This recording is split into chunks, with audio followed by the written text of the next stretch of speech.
Hello Digital DJ Tips family, it's Phil here in the studio with another 1 hour live help, advice, kicking around together, having fun, just generally talking DJing for 60 minutes session.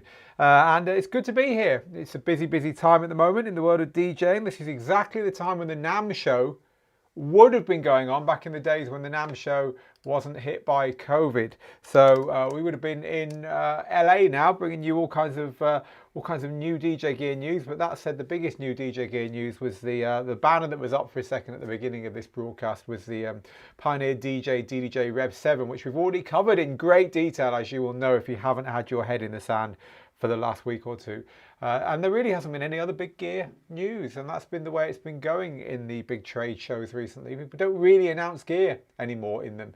And I've got to be honest, I'm not missing being in Anaheim at this moment in time. It's lovely to be here in the studio, and it's good for us because we get to hang out together for an hour that we wouldn't have done this time back before COVID. So what is this all about? It's about, well, I'm here in the studio to start with, so I'm in the place that you usually see me making the videos and so on here.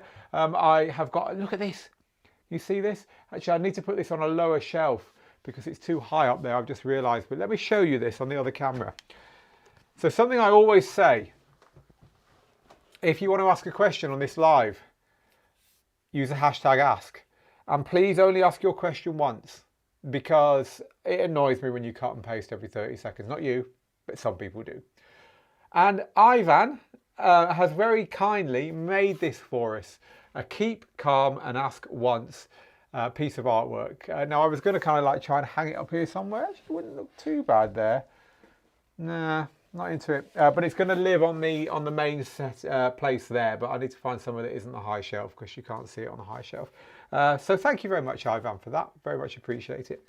So yeah, what this is all about is me here in the studio. As I said, I've got all the gear. So we have been talking about the controllers I've got here, the Rev 7 and we were comparing it to the Rain 1, but also I've got the Rev 1, which is the kind of like smaller new controller from Pioneer, and what we haven't done yet is compare it to the SB3, which is the one it replaces. So I've got these here as well, so if you want to maybe talk about these units, then we can do that. I've got all the gear that you can see on the shelf behind me here, which is pretty much everything, but also on our new hastily added camera view of the area that you don't normally get to see in the studio.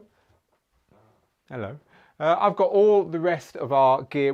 Most of our gear is kept in a store elsewhere in a completely different country actually. But all the current stuff I've got here.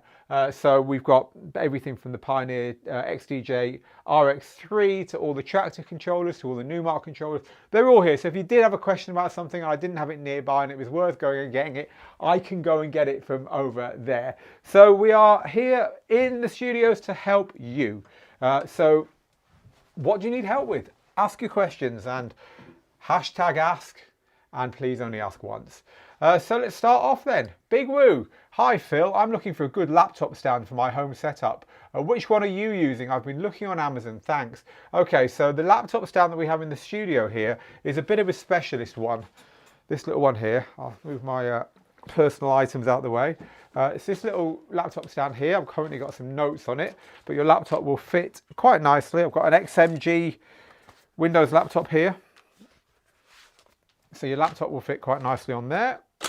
And then you've got this stand that's currently screwed to the desk, and you can move it around, you can make it higher and lower. It's really, really good if you haven't got much room on your DJ desk to put your laptop, because you can put the arm there and you can put it over your DJ gear, which is a really nice way of doing it. If you're interested in this particular one, my team can share the link with you if any of them are around at the moment, but I'll just test it for myself.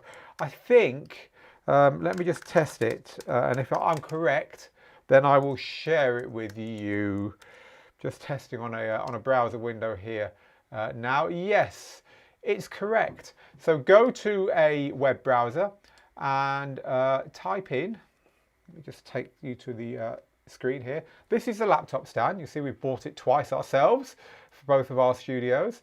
But if you type in, I'll put it in the browser now so you can see it. Type in djtips.co djtips.co/stand, djtips.co/stand. And that will automatically take you to, in your territory, a stand which is the same as or like the one that we are using here.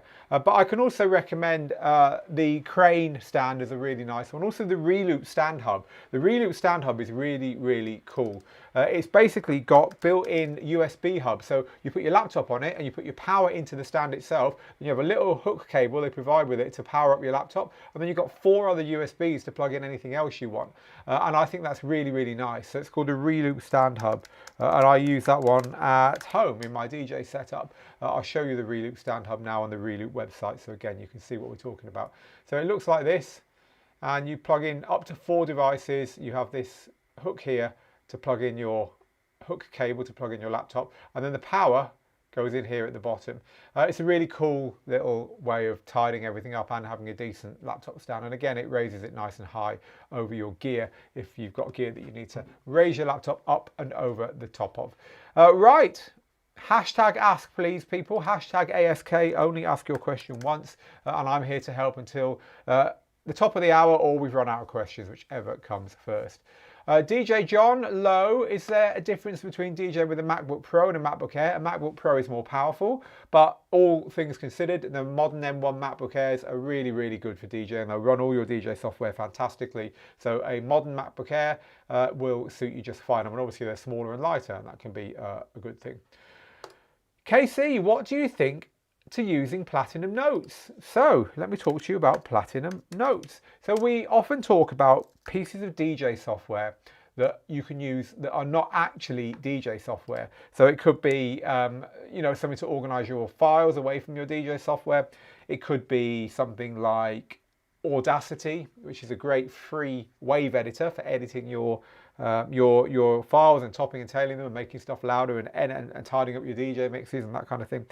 This piece of software, Audacity, is by a company called Mixed In Key, and some of you might know Mixed In Key from the Mixed In Key software that bears the company's name, which was easily the first software anywhere that allowed you to figure out the musical key of your tracks. And now, of course, all DJ software does it, but for a long time, Mixed In Key was the only software that did.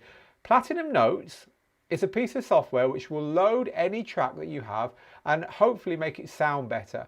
So it tidies up things like the pitch, if the pitch is moving around a little bit. It'll certainly make it loud enough to play anywhere. And it will also look for clipped waveforms and kind of fix them.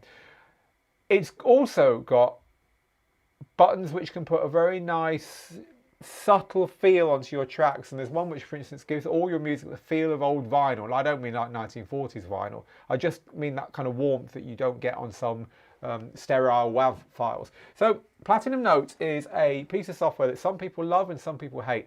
Basically, it is automated mastering software, and again, it was one of the first pieces of software that did that. There's loads now, but Platinum Notes was one of the first. And so a lot of DJs will, wherever they get their music from, they will run it through Platinum Notes first and then put it into their collections and do all that stuff. It's actually important to run it through this first, because this actually makes a new version of the track. It gives you a second file that's been tidied up and made to sound better. So it's not just altering the file you've got, it's giving you a new one. So it's the new one you would add to your DJ collection. Some people don't like this kind of software because they say, hey, my tracks have already been mastered. I don't want something that I've got no or not much control over messing with them.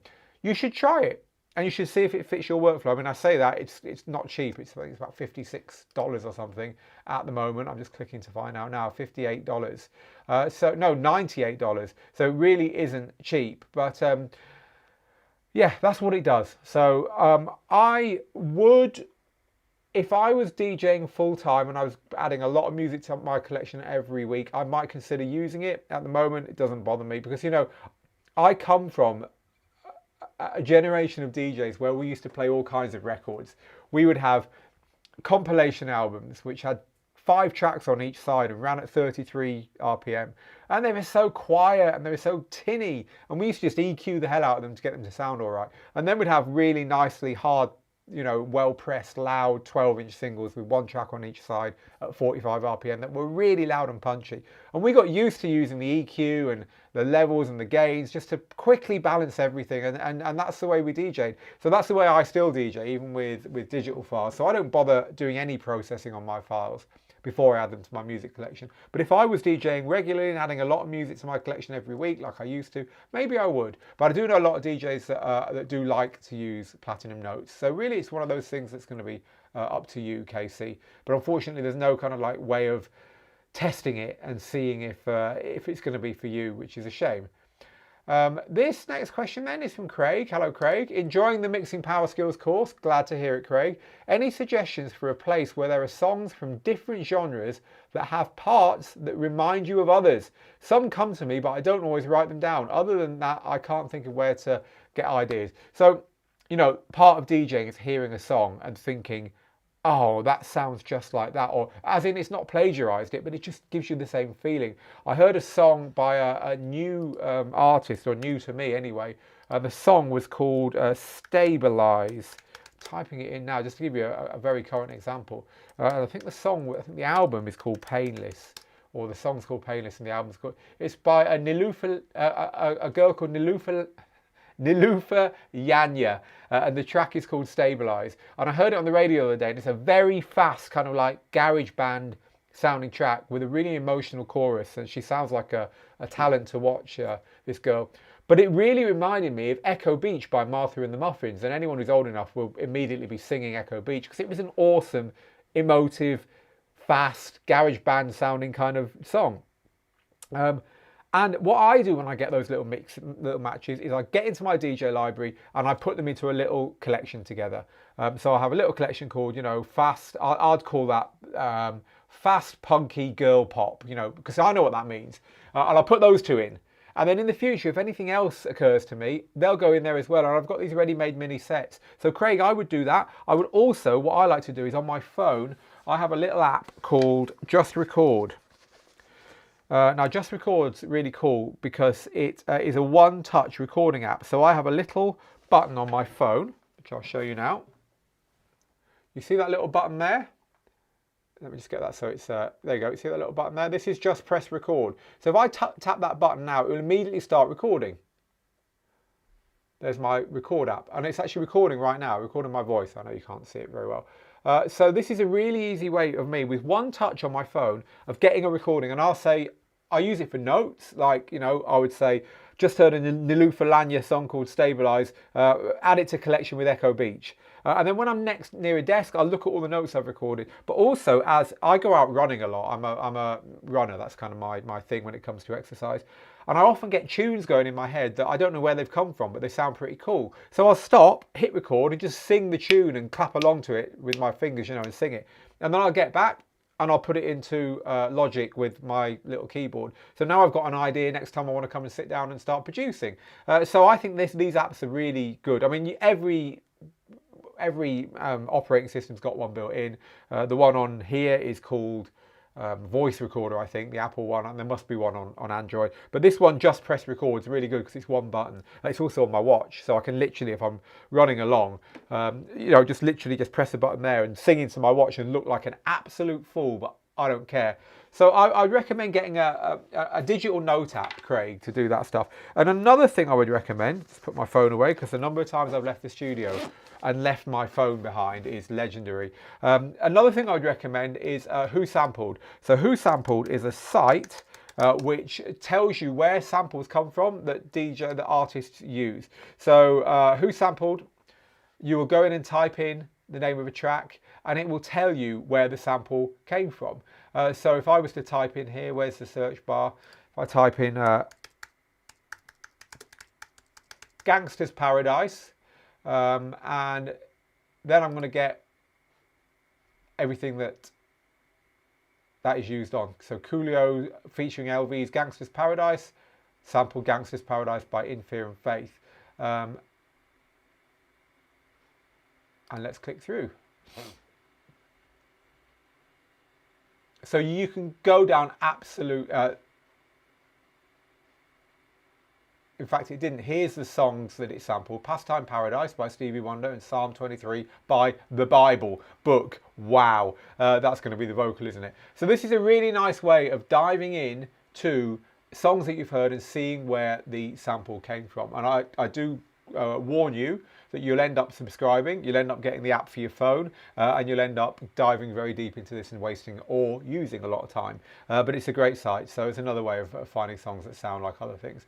We're live, by the way, people. It's me, Phil Morse, here in the Digital DJ Tips studio. Got to tell you that if you are in any way a fan of our tutor, DJ Jazzy Jeff, and it's really great to be able to say that, his course is coming next week. His first course with Digital DJ Tips, called DJ Jazzy Jeff's How to DJ Right. If you are not on the wait list for that, if you're not on the interest list, do scribble this down and go there afterwards, djtips.co/Jeff, because we have got a special launch offer with Jeff starting exactly a week from now. In fact, a week and 40 minutes from now. And the reason I know it that specifically is that this time next week on Thursday Q&A Live, it will be Jeff and myself with a special 12 things DJing has taught me. Jeff will talk through 12 things that his decades of DJing since the mid-80s have taught him about DJing and sharing them with you. But meanwhile, we're going to have a counter in the bottom corner of the screen counting down to when the course goes live. And at the top of the hour, when we finish our time together, Jeff's going to hit a big button or whatever we can find for him and officially launch his How to DJ Right course. I'm currently going through the course, writing the descriptions that go under the videos, and the more I do that, the more excited I get, because it is such an amazing thing we've made with Jeff. He's never done it before.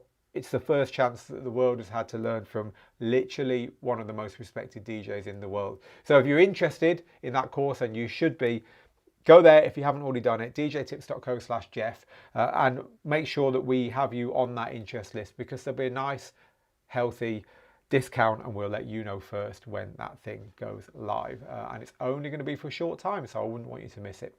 I'm busy. We're all busy here at Digital DJ Tips getting ready for that. We're very excited about it. But here right now, I'm taking a break from all that to answer all your DJ questions, or at least as many as I can. So here is the next one. This is from You Don't Like My Music, who says, I'm having latency problems with my USB keyboard and Ableton Live. Do I need a proper MIDI keyboard and MIDI interface? Do these still exist? No. There's an issue. If you've got another cheapo USB keyboard and plugged it in, I'm sure it would work just fine. There's an issue going on with your gear there. It is MIDI, it's just happening over USB. You won't gain anything by adding what you call a proper MIDI keyboard and MIDI interface. That's old school. Your USB one will work just fine, and the latency is something you need to figure out why it's happening and fix it. It's not to do with the the protocol or the amount you paid for your keyboard, or the fact that the MIDI info is being sent down a USB cable. None of those things. So go look for it, figure what it is out. I would say try it on someone else's computer. See if it's your computer. That might immediately tell you whether that's the case. And also try another keyboard on your computer, which would help you to identify. Try a different cable. And then it's going to be looking at the settings in your software. So you could try different software. You could get any software. Get a free trial of well, you're using Ableton. Get the free trial of Logic, if there is one, if you're an Apple user, or FL Studio or something, and see if it happens on that. And then you can say, oh, actually it's an Ableton thing going on here. But it's not the fact that you're using a USB MIDI keyboard at all. TLM, hello TLM, this isn't TLM talking, but TLM's our friend. Hi TLM, if you're watching. The Ruckus says, TLM says he thinks Pioneer already has soft cases for the Revs. Can you confirm? No, I can't. But if TLM says it, then I'm sure it's true. So let's pull out another question from the live questions. If you want to ask one, hashtag ask is the way to do it. Please only ask once. Is the DDJ-400 still the controller to go to for a beginner, says Martin. Shall we talk beginner controllers for a bit? Let's do that. So what have we got knocking around here that I can show you? I have the SB3 and the Pioneer DJ Rev 1, the brand new Rev 1, but I want to go over here and get the DDJ-400 as well. And while I'm here, actually, I'm going to just make this camera a little bit higher because it's really annoying me that my head's cut off. Right, where is the DDJ? That's 800 there. It's probably at the top there somewhere. It could be down here. The problem with me saying, hey, I can just come over to the desk and show you controllers and stuff, is I've got to know where they are. And in my life, that is not a given. There it is. Found it, the DDJ-400. Right, I have all the tools I need now. In fact, let's get one more while we're here. Let's get a Numark one as well. That's not the Numark one I want. Let's get this one over here. I'm going to have to pull out the Pioneer DDJ-800, which is a bit more than a beginner controller, and head back to a Numark Mix Stream controller. Right, I now have all I need to help you with this question, talking about beginner DJ controllers. I ain't going to be able to do it from that desk, am I? Let's stay with this one. Right, so firstly, what wouldn't I recommend? I wouldn't recommend, if you're a beginner, starting with a controller like one of these, right? The little, let's put this camera on so you can see it better. These kind of little, you know the type I mean? Like little throw in your bag controllers. They're excellent. They really are good, those controllers. I also, but not as a first controller. I also wouldn't really recommend your first controller. This is better, actually. This isn't the end of the world if you're starting with this, but I wouldn't really recommend your first controller to be something like the little Numark Party Mix. Yes, it's got speakers built in and stuff, but it's only got 2-band EQ. It's very limited in the pads. These are quite good, and they've got a light show built in. These are probably quite good for kids, and also if you're super, super, super casual. You just want one no-fuss unit that'll have everything on it to give you a bit of fun. But a little bit too basic in my book for what we're looking at here. Where did that come from? Came from here. And the other controller, actually, I wouldn't recommend you start with, which I've got over there, is the Pioneer DDJ-200, because it's only got the buttons and the knobs. It hasn't got an audio interface, so you'd need something extra to get proper headphone monitoring.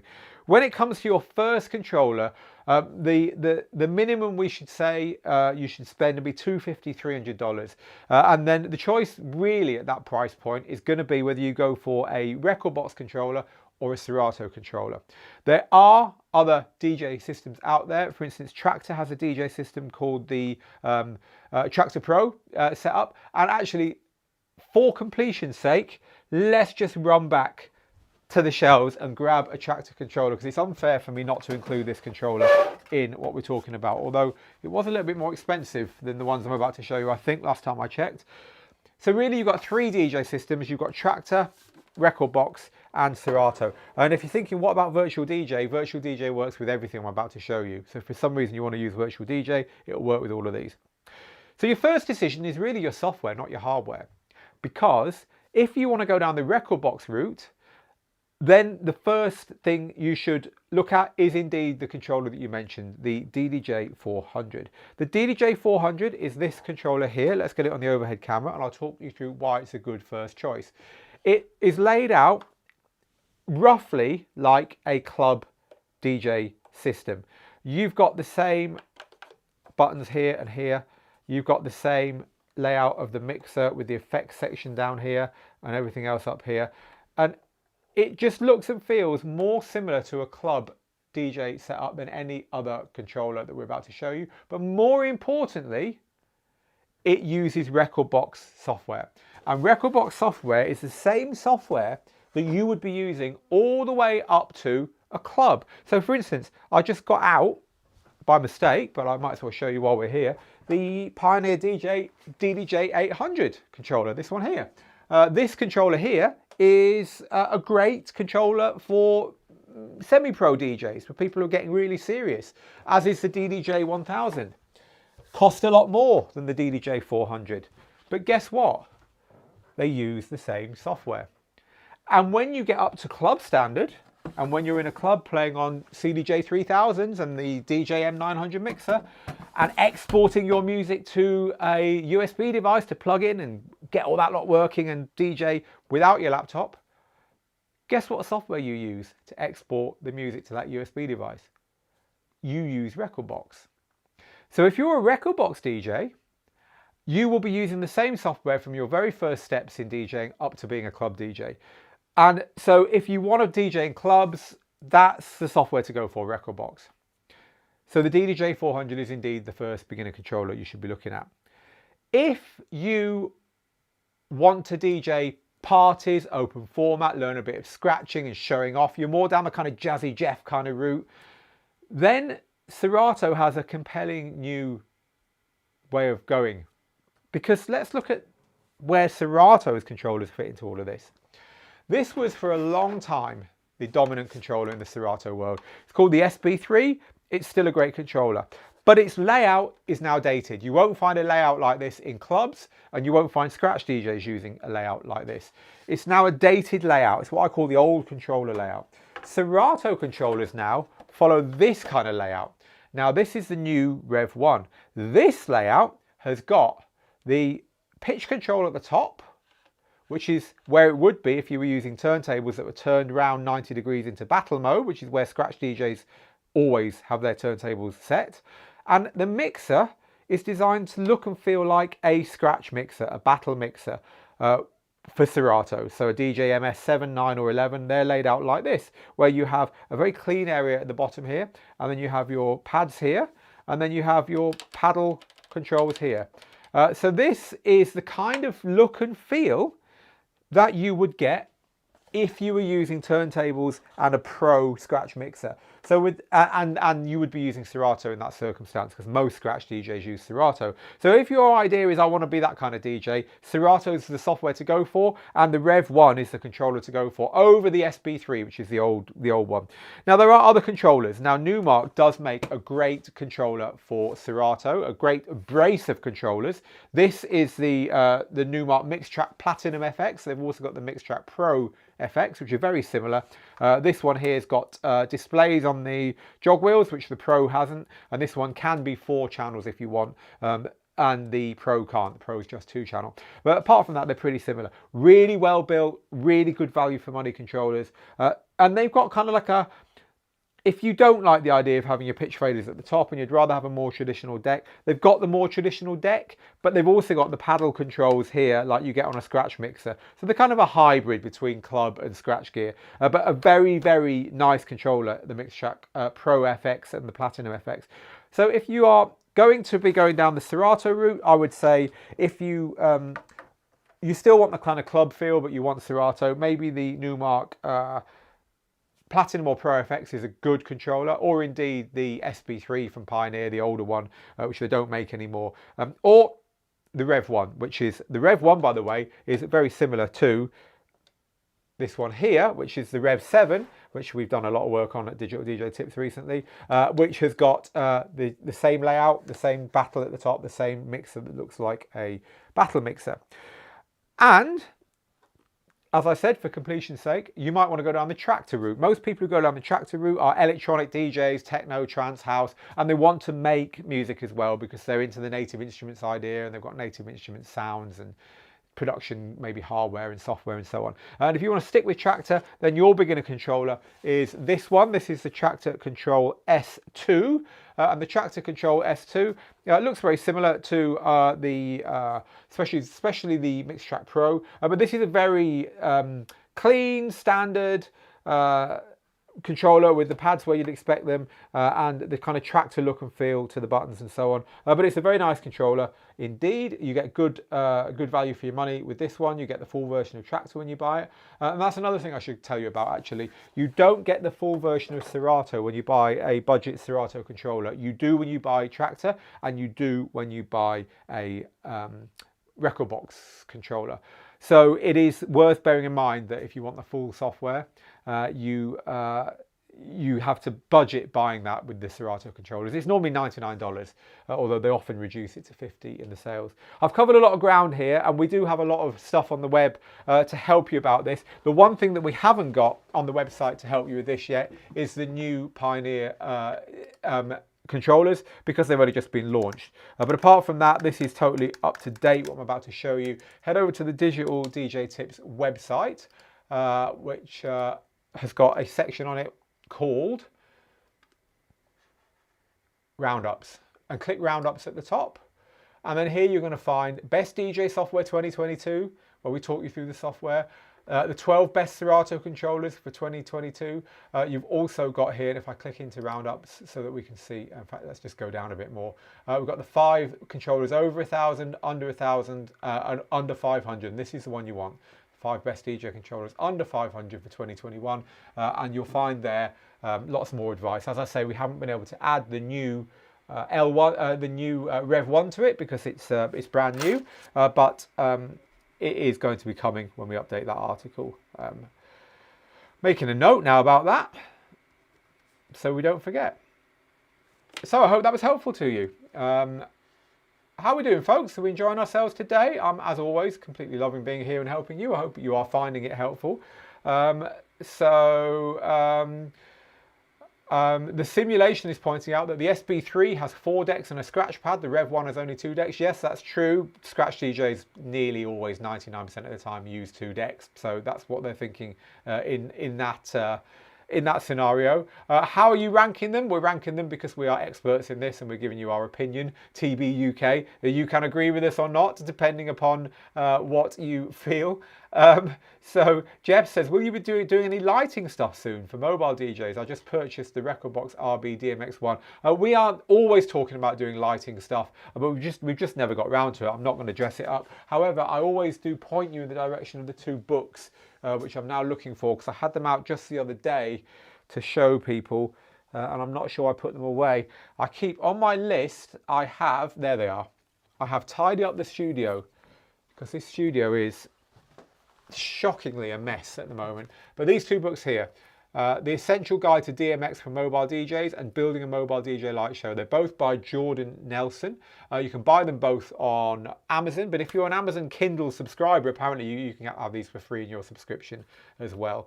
So they are good books on setting up a lighting rig, setting up DJ lighting. All right then, so hashtag ask, please do not ask more than once if you have a question, and those who ask earliest tend to get answered first, so do get here early for these things. The next live question is from Offside Logic. I updated my Engine Prime and laptop to 2.1.1. I've lost half my tunes on the unit and I can no longer move tracks from the laptop. Any advice? No idea. It does sound like a thing that would need to look much more closely at your laptop to sort out. I definitely get onto Denon support there, Offside Logic, and I do hope you can get it sorted out because there's nothing worse than losing access to your tunes, is there? DJ Dorian, the volume crossfader from one of my channels on my DDJ-1000 is getting stiff. Should I worry about it? I doubt they'll accept it for warranty because it's practically still working. It's a good question. Funnily enough, I was talking to Jazzy Jeff about this when we were filming the course the other week, and he used to put WD-40 on his crossfaders. And he said, I thoroughly don't recommend anyone to do that, to loosen them up, because he said it basically breaks them and it'll work for like a day or 2 and then it'll just stop working, and then you have to put it to one side and wait for the WD-40 to dry out before it will start working again. So don't do that. But I think you can get contact cleaner, electrical contact cleaner, and it comes in an aerosol with like a very thin straw, like a tube, like WD-40 does, or sometimes like oil for, craft oil for model makers and things like that. And you can spray that into your crossfader and then move it backwards and forwards and see if that just loosens it up. It's probably just a bit of dirt, DJ Dorian. So yeah, that's probably a good way of trying to fix it. And I'd be quite quietly confident that would work. Chiranjeevi says, can we expect any DJ mixer with Bluetooth headphones output? If there are any, please mention. Thanks. No. And the reason we can't is that there is a latency in Bluetooth, which means that headphones will always be a little bit behind your music. And that is a no-go for DJing. You need to hear the music the second it happens on your headphones when you're playing. So the way around that is to have a set of headphones that have got a wireless system that doesn't use Bluetooth. It uses something that's practically what's the word I'm looking for? Latency free. So there's no such thing as latency free wireless, but there is stuff that gets pretty close. And the pair of headphones I'm thinking of, we reviewed them recently. So if you head over to the Digital DJ Tips website, click on accessories, and you will land on, there you go, it's the first thing here, the III TMA2 Studio Wireless Headphones. And you can read our review of these. We were very, very impressed with them. They basically do what they advertise, which is give you latency-free wireless headphones. And what happens is you plug this bit here into your headphones output socket on your mixer, charge its battery and plug it in there. It's about the size of a small battery charger. And your headphones also need charging, but then they just, as you can see, they've got no wire on them. And it's quite uncanny having this kind of like real, I think it's about 20 milliseconds, the latency, which is too small for anyone to hear. So basically it sounds like it's happening right the second it's happening. Very, very useful for producers in big studios who don't want to be tied to the desk, but also for DJs. And as I say, we reviewed them, we were very impressed. So the III TMA2 Studio Wireless Plus is what they're called, Chiranjeevi. Here's a good question. We've looked at some Native Instruments hardware. What do you think is next for Native Instruments and Traktor hardware? We do know from the Traktor crew that there is new hardware coming. We know that, but they haven't told us anything else. In fact, I'm going to reach out to them and find out what and when. They won't tell me, but they might give me some clues. Making a note there. I'll find out for you, but we don't know anything. All we know is something is coming for sure. Alex says, do you think Denon will bring out a controller in 2022 or an updated Prime 4? Almost certainly yes, but we have no word on what that is going to be. It's also on my list to catch up with the team over at Denon DJ, so I've not spoken to them for a while. But right now we have no idea what they've got planned or what it's going to be. So watch this space. We'll let you know when we do. This is from Wilfredo. Why does my music skip and when my waveforms skip on Serato when I'm playing music?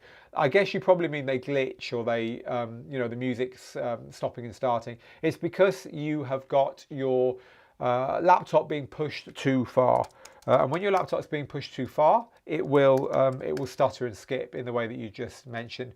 The way of fixing that is to go into the settings and to find there's a control called, I think it's called audio delay or buffer, but basically on one of the tabs in settings, you click on the tab and there's only one thing you can do, and it's to move this fader and move it up towards the higher numbers, and that should give you smoother graphics and smoother audio, and you're getting that at the expense of what we were just talking about with headphones. You're getting that at the expense of latency. The higher you have that fader set in the software, the bigger the gap between you doing something in the software and you hearing it. And the trade-off there is that your computer's not working as hard. And the nearer that fader is to the smaller numbers, the smaller the gap between you doing something on your laptop and you hearing it. So the more natural it all feels, but the harder your computer's working. And the trick is to find the notch where one notch further down it starts to go all glitchy and wrong, but that's the one that it all sounds okay, because that's going to be the lowest latency that you can have on your particular computer. And to reduce the latency overall, you buy a more powerful computer. Lots of people asking questions that are quite understandably about the controller that we've got at the top of your picture here, the Pioneer DJ Rev 7. And the question here from Nguyen is, does it work with Rekordbox? And the answer to that question is not right now, but we wouldn't think it would be too long before Pioneer DJ made it work with Rekordbox, albeit it won't unlock Rekordbox. You'd have to pay for the software. This is from Ernst, who says, is the DDJ-Flex 6 as bad as the reviews say? I have the DDJ-400 and I want to upgrade. For home use and streaming, the price looks good for a 4-channel. Thank you. Right, so we've got a review of the Flex 6 from Pioneer DJ. Again, if you want to find our review of that or anything else, head over to the website, click on reviews at the top, and then go down to DJ Gear. And you can filter here, by the way, to make it easier to find stuff. So I could say I want DJ controllers and I want Rekordbox controllers. And that's going to make it easier to find the Flex 6. It's going to be one of these here. That said, I can't see it, so maybe we need to get the people to have a little look at that. Oh, there it is. I can't see it. Nothing wrong here. So we've got a review of the Flex 6. We thought it was all right. It got a 3 out of 5 from us. And let me explain why. And again, I can probably run over to the shelves and get the Flex 6, because you might think it's quite unfair to give a controller not such a high rating. But we do have method in our madness. We do have a reason for that. Here it is. So let's have a chat about it.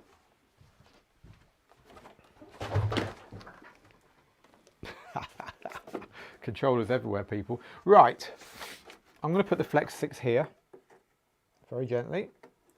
And I'm going to put the controller that it's a step up from, the Pioneer DDJ-400, next to it. So let's talk about the differences between these two devices.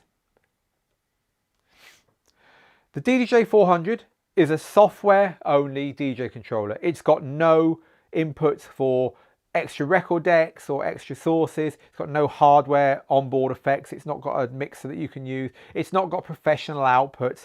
It's a cheap controller. And by cheap, I mean entry level. Plug this into software and it will do everything you need to learn to DJ. It's got cheap pads that click and that aren't backlit.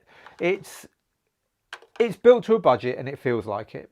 But that's to be expected in a small controller like this. And this is actually a very well loved controller. Our tutor, DJ James Hype, has got one of these. He DJs a lot on it because it's so portable, it's so easy to move around. A great second controller, even for professionals. It's well loved. Now, actually a very useful controller to use to explain why I personally don't rate the Flex 6 is the one I'm going to put next to it now, which we've already looked at today once. The DDJ-800 from Pioneer. This costs more, as does this. This costs about $600, I think. This is a little bit more than that. I think it's about $800. Once you move past beginner, though, you want certain other things. You want really good onboard effects. You want the ability to plug extra stuff into the back. You want professional outputs on the back of the controller. You want the build quality to go up. You want backlit pads that are RGB and that have got decent touch and feel to them. You basically want this to be feeling more like pro gear, because this is, once you're paying $600, $700, $800, you want semi-pro. You don't want beginner. Now, here's the problem that I have personally, and apparently it's sold all right, this, so, you know, maybe it's just me, with the Flex 6. The Flex 6 has got great jog wheels. I'll give it that. They look and feel, they aren't the same, but they look and feel similar to the jog wheels on a Pro Pioneer CDJ 3000. But that is where the professional nature of this controller stops. It has got the same build quality as the DDJ-400, i.e. all cheapo plastic, and it's a big controller. I don't like that on a big controller. If it's going to get big, I like to see build quality that gives you that confidence, because on something small like this, I can't be bothered picking it up again. You know, like the DDJ-400, it doesn't matter if it's all plastic and stuff. It starts to feel here like it does matter. The pads are very cheap, and they are backlit in one color, just like on the DDJ-400. There's no way of plugging in anything extra at all into this other than the very simple microphone through. So you've got no auxiliary input in case it crashes when you're gigging, and you've got no way of plugging any extra decks in to use your extra channels. It's pure software control. There's no way of plugging into professional gear at the back, because at the back you've just got the standard master output. Now, it has got a booth output, which you would think is a good idea, but neither of those are balanced. They're both really cheap, unbalanced outputs. So again, if anything, it's a lukewarm win, that. I would want XLRs, TRS, balanced outputs, the kind of thing you need to DJ in a club with a unit like this. And then it's got the gimmicky features. It's got these things that they call Merge FX, which just give you, like, really dated, to me, sounding EDM builds when you turn them. And it's got this really unfathomably difficult thing called a jog cutter, which just does some weird stuff that's meant to sound good and sound like scratching. It just doesn't work for me. So for me, and here's the crux of it, for me, if I'm going to spend more than entry level, remember there are some absolutely brilliant entry level controllers. For the money, the build quality and what you get on this, the Numark Mix Track Platinum FX, is fantastic. You've got proper in-screen displays. The build quality is better than the Flex 6. Yes, you only got 2 software channels, but you can still control 4 decks with it. They don't even try and have a booth output on the back, but this is like $250. Here, you're paying $600, and they've basically put more or less a little controller into a big case. And I think in a sentence, that's why I don't like the Flex 6. It's a little controller in a big case, and they're charging you 2-3 times the amount for it. I think if you're going to move up from a beginner controller, you should move up in the Pioneer range. You should move up to the DDJ-800 if you're happy with 2 channels, or the DDJ-1000 if you want 4 channels, and just save the money until you've got the extra to buy one of those. Those are 2 fantastic controllers. They're brilliant. And to me, that is the next step up.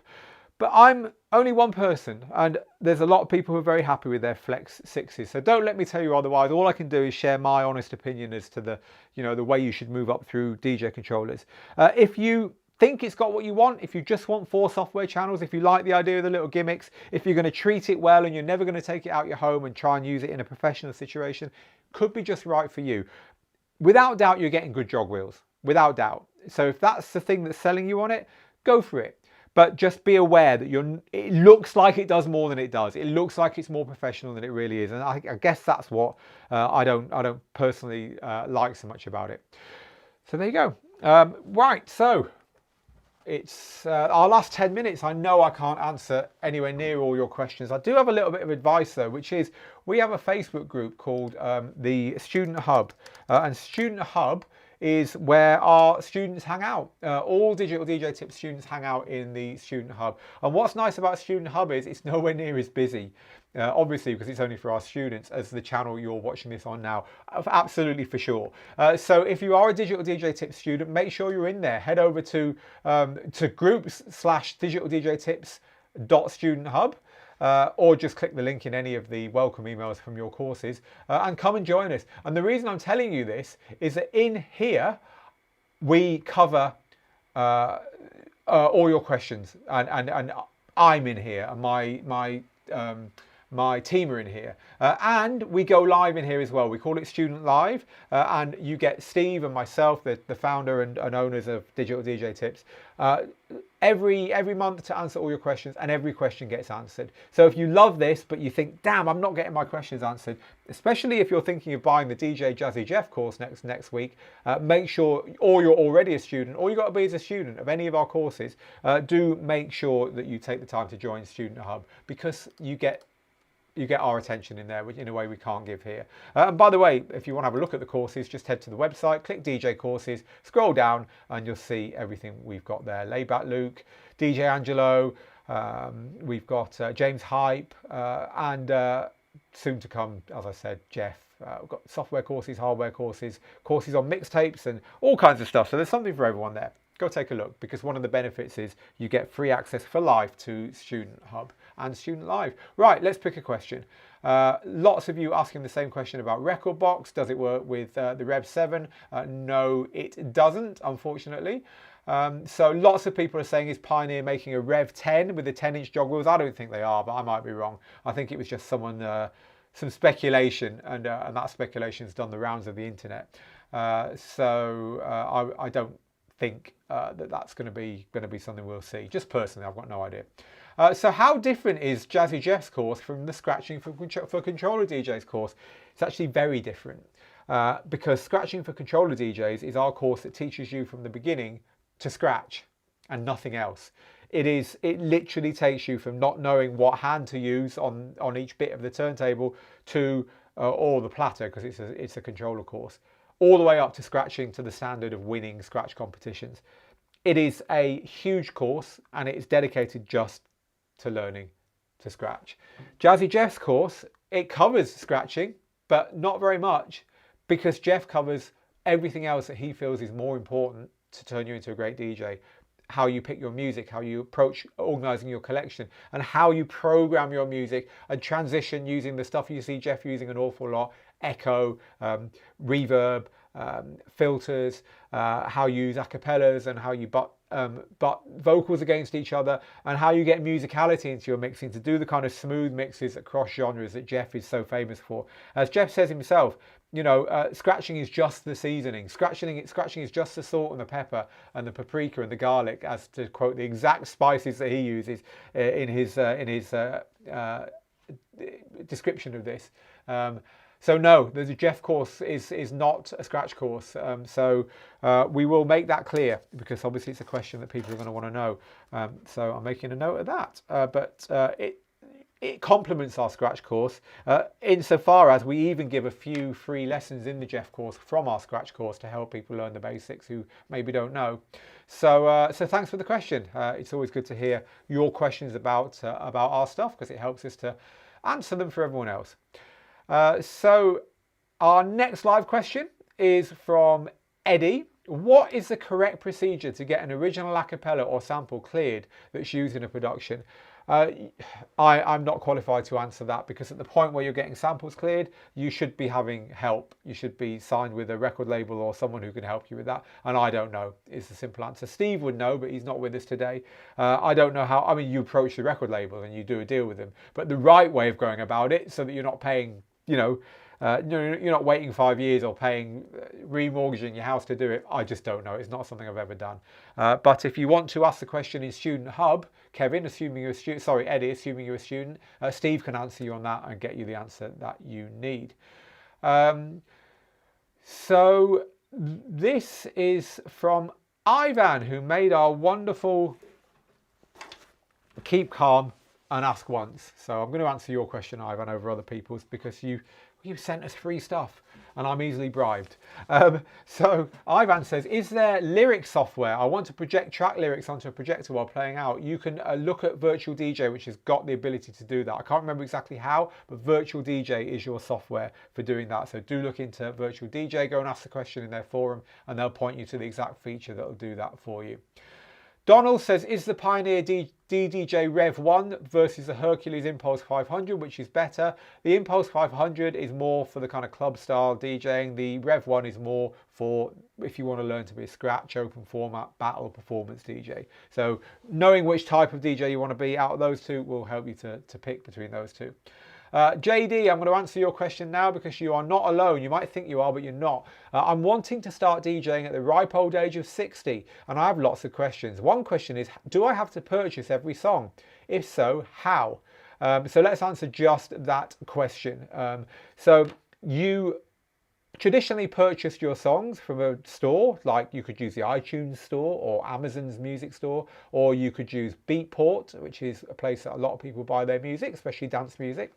Beat Source is another good place, and you download them to your computer and you DJ from your DJ software with those tracks in your computer. If you wanted to use a standalone DJ system, which was your next question, you would export those from your computer's preparation software that comes with your standalone unit. You would export them onto a USB drive or an SD card, and you'd plug that into your standalone system and you'd DJ from there. Nowadays, you can bypass all of that by using streaming services. So there is Tidal, there is SoundCloud Go Plus, there is Beatport Link and Beat Source Link. The 4 ones that are available in nearly all DJ software, and you can log in to your account with one of those on your DJ software and play music from those services without owning it. And on standalone DJ gear from Denon DJ and from Numark, you can actually log in via those units and your Wi-Fi to those services without needing a laptop. So you could buy one of those units. Let's actually end today's show because I've got to go. It's nearly the top of the hour. You can buy one of those units. So here is a very popular new one. This is the MixStream Pro. It's got built-in speakers down here at the bottom. And the MixStream Pro has got a screen, and you plug in your USB drives, so you don't need to have a computer with this. And when you log on for the first time to this, it lets you get a month's trial and then a subscription if you want it to BeatSource, Beatport, SoundCloud Go Plus and Tidal, or all of them if you want. And from those sources, you can get all the music that you can possibly want without buying or downloading it. But of course, that does mean if you if you stop subscribing, you lose your access to your music. So no, you don't need to buy all your music, and yes, you can play on a standalone with either music you've bought or with music you are streaming. Right, one or two more questions before we go. DJ Slowbridge, which lapel mic for streaming? The one we use, which I've used on DJ streams as well, and it works fine, is the one I'm using now, which is the Rode Link from Rode. This is the transmitter. It's a wireless thing, and the other bit is down there in the studio. You don't need to buy one of these. Rode have got fully wired ones as well, which are good. So I just know the brand. I think Rode is good, so you can have a look at their ones. Yeah, there's a good starting point for you. Is Mackie a good monitor? I need to buy a pair for my Prime 4. Yeah, Mackies are good monitors. There's a lot of fans of Mackie. It's a good brand, so you wouldn't have a massive problem with that, of course. It's always good to hear them if you can and decide what you like and look at the features. Darren says, no love for Hercules controllers for beginners or simple gigs. Hercules is a fine brand, but we just don't have a controller nearby to show you. The biggest selling ones and the most popular ones among our audience are the Pioneer, Newmark and Tractor ones, which is why they're the ones I showed you. And finally, this is going to be our last question, and I'm going to say to you, I'm going to educate you for next time, hashtag ask once. You know who you are. I will not answer your questions if you keep asking them over and over again. And the final question then today is from Ed in Baltimore, who says, how difficult is it to switch from Serato to Rekordbox? I always say, switching your DJ software is harder than you think, and that's why when I was giving you some advice on beginner controllers at the beginning of this hour, I said choose your software first and then choose your controller. Without doubt you will change your controller as time goes on, but really it's best not to change your software because it's hard and you've got a lot to get used to, and it's like changing from Mac to PC, right? Or the other way around. It's just, you'd rather not do it. And it takes a long time to get back to where you were before you changed. It's in the sense of feeling comfortable and so on. So while it's not to be advised, if you really want to change DJ software, one thing that can make it easier for you is DJCU. Now, DJCU is an app which will help you to get your library out of one piece of software and into another. Just type DJCU into Google and click the top search result, and you will find the software. Now, this is only for Mac, so if you're not a Mac user, you can't use this, but if you are, this is the software you want because it'll take your files, your playlists, your cue points, your loops, and it will help you move everything over to different software. There are other settings, is other software that can let you do this for different systems like Windows, but the one I have knowledge of because I'm a Mac user is DJCU. So do take a look at that, and that can help you make a difficult thing a little bit easier. People, I have to go now. If you are new to our broadcast and you want to be closer to all of this, digitaldjtips.com/join. You get a free copy of the book. You also get a free copy of our gear guide. And if you would like to be told when we go live next week,